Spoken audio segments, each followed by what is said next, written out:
Well, a new survey of leading economic forecasters, the NABE, expects the pace of US growth to accelerate more than originally predicted over the next year. The panel of economists raised its GDP outlook 1 percentage point to 3.1%, while upping its 2011 growth forecast to 3.2%. But what's the long-term cost of all that public borrowing to get us where we are now? Are the federal and state deficits getting so out of control that America is rapidly becoming the next Greece? Or alternatively, are the forces of deflation so great that unless Washington pump primes again, we could be the next Japan? Peter Schiff is the president of Euro-Pacific Capital, also running for a Senate seat in the state of Connecticut. And Mike Mussa is a senior fellow at the Peterson Institute for International Economics and a former chief economist for the International Monetary Fund. Gentlemen, welcome to you both. Thank you for joining us. Peter, if you had to choose, which are we closer to, Greece or Japan?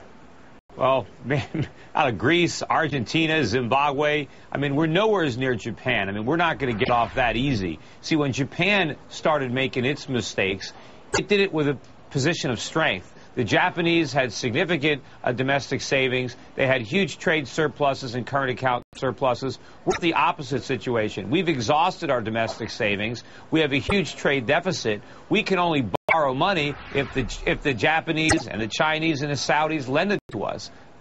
But importantly, we have inflation at 40-year lows, and we have a very high rate of underemployment or employment. The Fed's balance sheet has grown by 150% in the last 2 years. That is massive inflation. The fact of the matter is that prices should be falling in the United States. They're not. They're rising instead, despite that, because of all the inflation that's been created by the central banks. And, you know, when foreigners wise up, when they stop buying our bonds, you know, then you're going to really start to see a collapse in the value of the dollar, and prices are going to be going through the roof. And that's also going to send interest rates up, and that's going to really exacerbate the ability of the U.S. government to pay the debt, because we've got it all financed with Treasury bills. But when interest rates go up, it's impossible for us to pay off the debt without printing even more money. Mike Mussa, do you see that?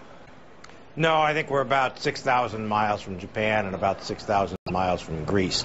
Our situation is not in any way comparable to either one. Why do you say that? Explain. Well, we are growing much more rapidly than Japan. Japan grew 1% in the 90s, grown 0.5% this decade. We grew 3.5% in the 90s. Even with the deep recession, we grew 2% in this decade. So we're much stronger there. And as far as Greece is concerned, we have a record of fiscal probity, having brought our debt to GDP ratio down several times in the post-war period. Yeah. You know, first of all, we're not actually growing. Our economy isn't growing.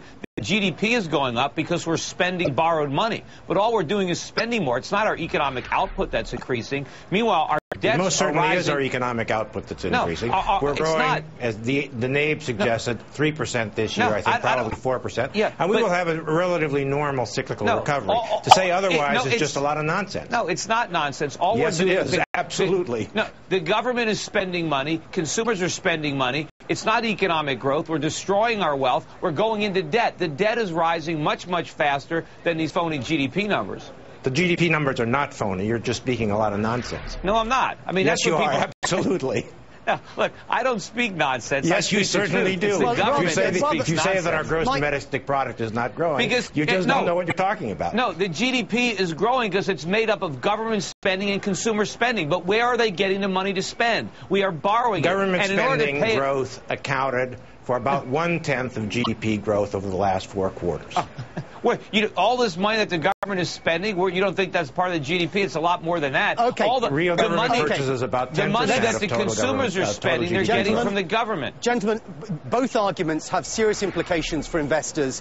Let's briefly bottom line what you're saying and what the takeaway should be for people who are trying to preserve their wealth. Mike, how would you advise people to invest? Well, I think the basic rule is remain well diversified among stocks, across stocks and bonds and other assets as well. The American economy, I think, still has a bright future ahead of it. But there are risks, and the market will have its ups and downs, as we've already seen this year. But I think it is fundamentally quite strong. Peter, how would you tell people to preserve their wealth? Well, in order to preserve their wealth, they need to get it out of U.S. dollars. Otherwise, it's going to be debased. So you have to invest abroad.